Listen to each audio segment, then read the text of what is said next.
Alright, so you guys got 2 cards. And I'm just going to be honest, Aquarian energy is my favorite. I love the air energy. So any of the cross watchers are watching, like, you need to pull multiple cards for Aquarius. First of all, I didn't probably do it because there was too many, and usually when these cards fall out, they come in clusters. So I'd only pick one out of that cluster, if it's especially the one that's on the top, and if the other ones are not being seen, I'll take those. And 2, I didn't pick these cards. Okay, I did not pick these cards. These cards fell out, and you saw it. So I'm not even trying to try it. So people in the description box or the comment section, if y'all want to complain about Aquarius getting 2 cards, talk to the universe because I didn't do this. So anyway, I ain't taking responsibility. Typically, I take personal responsibility. Right now, I'm not taking it. And even if I did, I like Aquarian energy. They may need some extra advice. That's okay.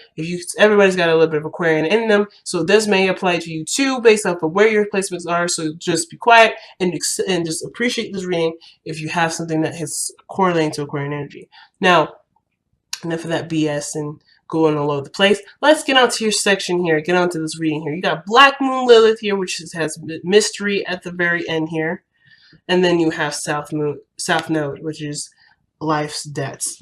So biggest thing, this could have a lot to do with not only sexual energy, but also maybe some things that about your past that you may, or dark part of you that you're coming to understand.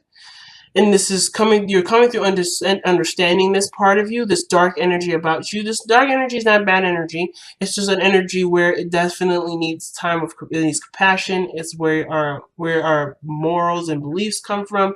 Like a lot of the structure of who we are, it has 50% dark and 50% light. And I think you're coming to an awareness of your dark energy, or your mystical portion of yourself, Aquarius.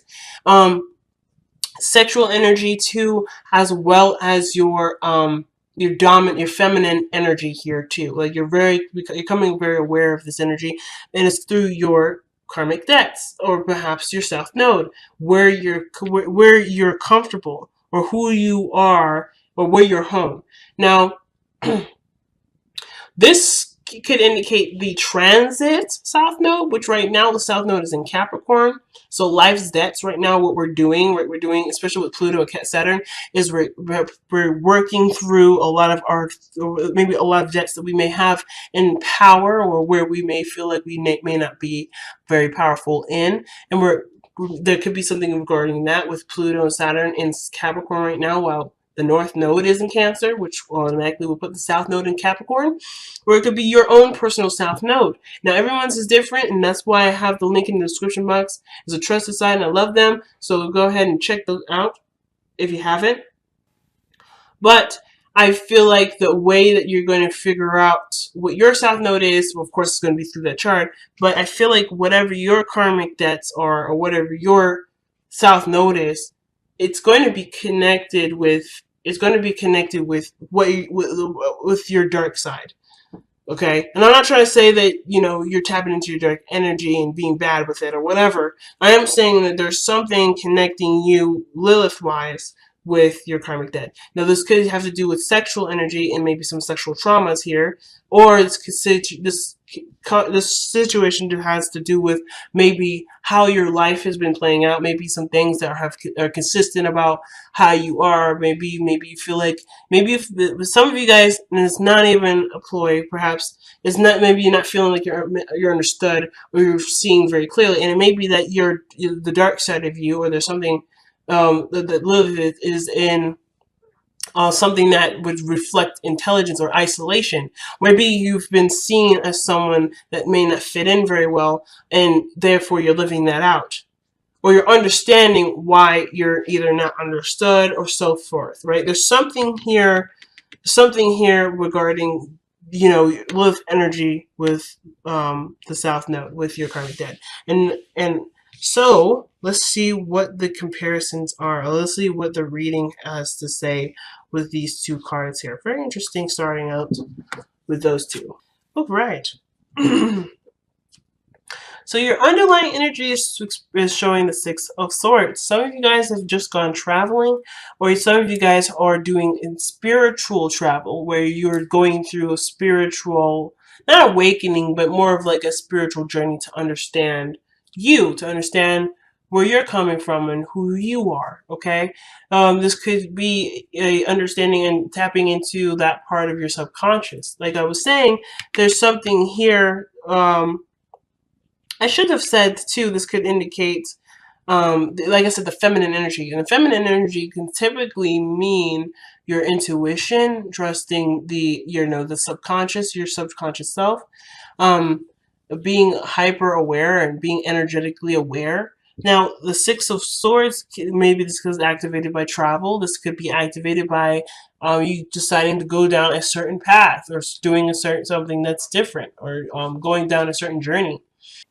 Um, but it's also turning your back towards what was, right? So you can reach what is. And it's that in between, right? Where you're not anywhere, but you're not nowhere, if that makes sense.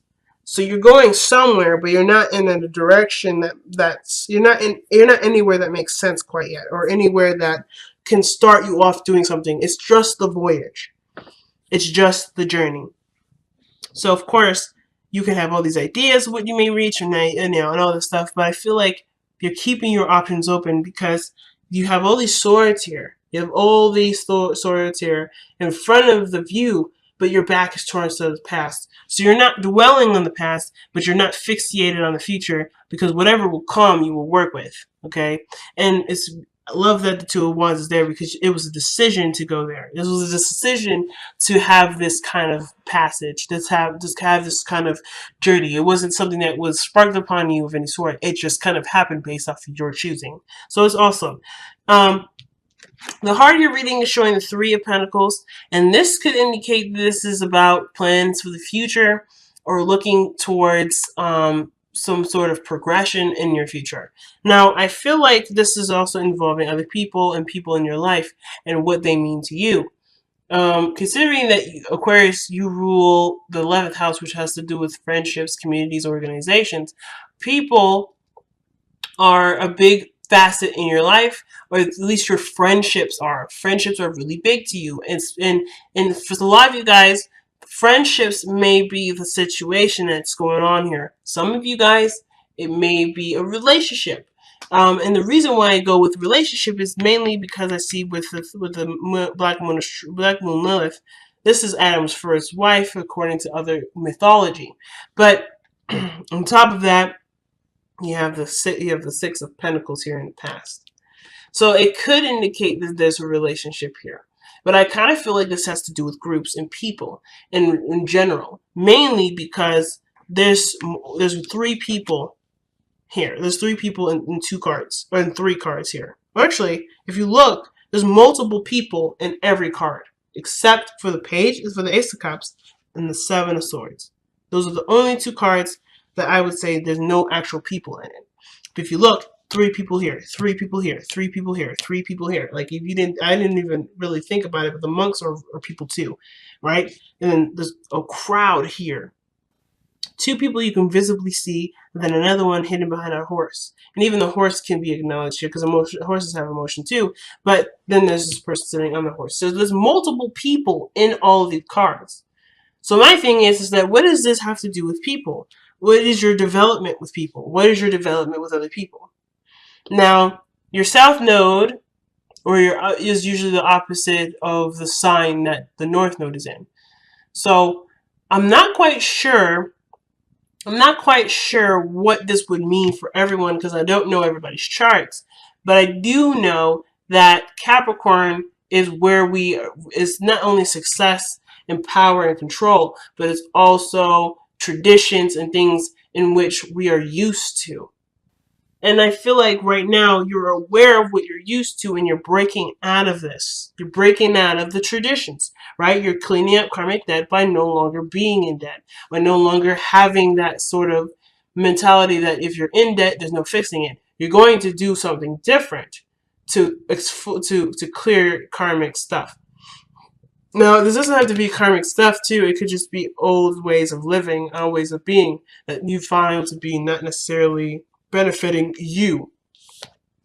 So, the Seven of Swords coming up is, it kind of feel like you have a lot of ideas around you or regarding people, but the Seven of Swords would suggest that there may be this feeling that you're the only person that will be able to enact what you have in mind.